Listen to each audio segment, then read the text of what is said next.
Hello, Leatherneck fans. Welcome back to another episode of Davis in the Dugout. Will Thomas, Director of Broadcasting, Head Baseball Coach Terry Davis here joining me once again on a cold, chilly Illinois morning with a lot of baseball to be played. New season starting to come ahead this weekend with conference play, but we're going to talk about the last weekend. 4 games against Illinois State, 2 extra inning games, a lot of games that felt competitive all the way down the stretch, Coach.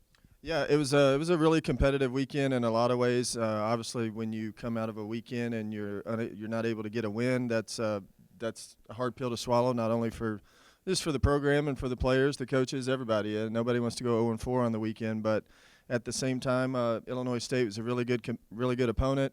That's a team that's going to finish in the top 3 or 4 of the Missouri Valley. And again, it's just not. We're not really excited about moral victories, but at the same time, that is a good opponent, and we've got to find a way to do a better job of getting to the finish line. But good opponent. They're going to be in the top 4 or 5 of Missouri Valley, as I mentioned. Played a lot of baseball this weekend. We played 2 extra inning games. We played 42 innings on the weekend against Illinois State, and through 36 of them, the score was 19-19. So there is something to take from that.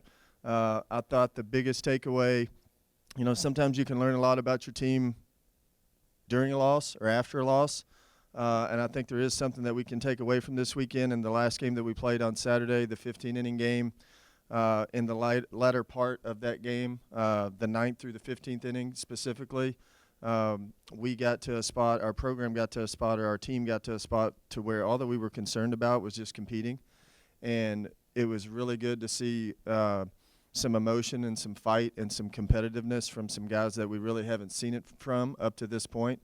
In baseball, you can spend a lot of time worrying about things that you can't control or that you don't have any control over, and sometimes you just need to be reminded, and you just need to get back to a place in your brain to where all I need to do is compete. Yeah. That's it. And especially with conference play coming up, I know we're going to talk about that more here in a minute, but stop worrying about all the things that you can't control and just get to a place when you go out there and play the game, that all you're worried about is competing and playing that thing a pitch at a time. And I thought we did that at the end of that last game, and hopefully we can grow from that and continue that thing into OVC play this weekend. Yeah, there was a lot. I felt like playing from a fan, from a broadcasting, watching it perspective, a lot more playing to win instead of maybe on your heels to playing to lose feeling that might have happened earlier in the season. But a lot of competitive, and then that translates almost into this new season. Everybody on Friday in the OVC is going to be 0-0. You're at a mid-major level. We were talking before we even got on about how hard it is at large bid for the NCAA tournament. You got to win the league. You got to make the conference tournament, and everybody starts fresh on Friday down in Evansville for you guys against Southern Indiana. Yeah, that's right. You just mentioned it, mid-major Division I baseball, or basically all of us, anybody that's outside of the top 40 or so in the RPI. We're playing to get into that tournament and to try to win the thing. I think there's 37 at-large bids out there, and most of those are going to go to the Power 4 conferences and then throw in the Sun Belt and Conference USA and the American. And, you just start doing the math, and it's like one spot. Everybody is 0-0 when we get to next Friday. So it doesn't matter if you've got 5 wins or you've got 13. We're going to be 0-0 on Friday, and fortunately, for us, we get an opportunity to go to Southern Indiana. They have a really good program. They're really well coached, and they're off to a pretty good start to the season. But again, everybody's got 3 or 4 days here to work on what they need to work on and try to improve on here throughout the course of the week and get ready for Friday. And again, everybody in the country on Friday at 6 o'clock is going to be 0-0 for the most of us. And you talk about it, you got the week to kind of prepare for this new start.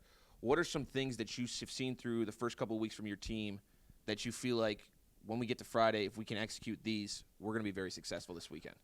Well, a couple things that we need to improve on. We've got we have to find some more consistency throughout a couple areas of our program. I'll start on the position player side. The offense has been pretty good up to this point, but we're still challenging those guys on a daily basis to just, can we get more consistency and can we get more toughness in the bottom of the lineup? We've got 5 or 6 guys at the top of the lineup that are doing a really nice job. They've got good ratios in terms of strikeout to walk, and they're producing and doing a nice job. We've got some guys I think that are coming in the bottom of the lineup. We've got 2 guys specifically that had pretty good weeks this past week, Creighton Morse and Tyler Large. So that's added a couple more to the bottom of that thing, and we're just searching for a couple more. Yeah. A lot of guys got to play last week, and we're trying to figure out who's the next 1-2 guys that we're going to get in there and give the majority of the weekend to this weekend at Southern Indiana, and we'll spend this week trying to figure that one out and giving some guys some competitive environments here during practice this week. As far as on the other side of the ball, defensively, we've continued to play pretty good throughout the course of the season defensively. And then on the mound, we're just trying to find some more consistency, toughness, depth. Who can we go to? Who can we trust? Who can we go to in the 7th inning of a ball game that's tight in conference play and get us to the finish line? We're looking for more guys that can do that for us. Yeah, and let's just talk a little bit about the OVC in general in a baseball conference.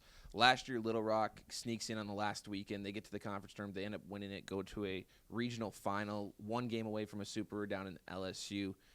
The OVC feels wide open. I mean, you're going to have Little Rock, SEMO. Those teams are going to be projected up at the top. Mm-hmm. But does this feel like it's just as open as it was last year, and you just got to do your thing and put your guys' self in a good position? Yeah, you just mentioned it. I mean, it's an outstanding league. If you just go back, just as you said last year, if you go back to that last weekend, we're over playing Eastern Illinois, and if we'd have won the last game of the season, we would have snuck in the conference tournament, and Arkansas Little Rock would have finished 9th. Yeah. And we lost the game. They snuck into the conference tournament, and they got hot. And next thing you know, they're battling LSU down in Baton Rouge and taking them to the brink of elimination at their own place and almost snuck into a super. So I think that tells you everything about the league. I actually got we had a team meeting here a while back and actually had a slide on a PowerPoint that we shared with the team.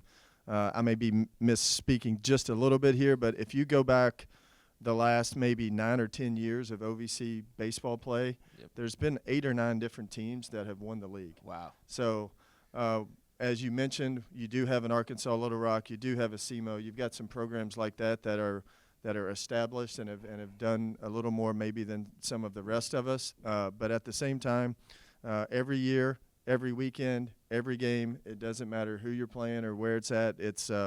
It's going to be a competitive weekend, and everybody's got a chance to win. It just comes down to can you execute your game plan? Can you just again get back to a place where you're just worried about competing? And anyway, we're getting close to that this weekend, and we're excited to get going over to Evansville. So let's put on our scouting hat here for a little bit. Let's talk a little bit about the Screaming Eagles of Evansville. What can you tell us about that team? What you have seen through watching Synergy, what they're going to try to do against you guys this weekend? Yeah, well, the older you get, I think you just you know who the coach is. Yeah, so yeah. When you know who the coach is, you know what the team's going to be going to look like.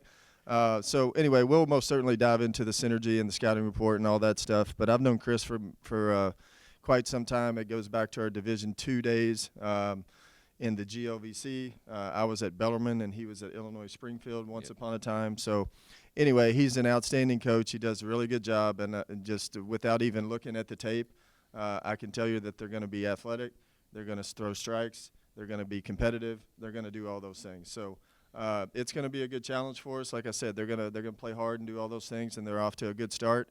But at the same time, we're not really concerned about who we're playing. We're concerned about us. If we go out there and throw strike one and compete in the box and communicate on defense and play the way that we're supposed to play, we can beat anybody on our schedule. Absolutely. Well, Western Illinois is going to square off with Southern Indiana for the 2nd straight year in a row to open up OVC play. You can watch that on ESPN Plus this weekend down in Evansville, or make the trip. Go support the Leatherneck Baseball team down in Evansville. It's a great time down there. Well, for Will Thomas, head coach Terry Davis, it's been another episode of Davis in the Dugouts.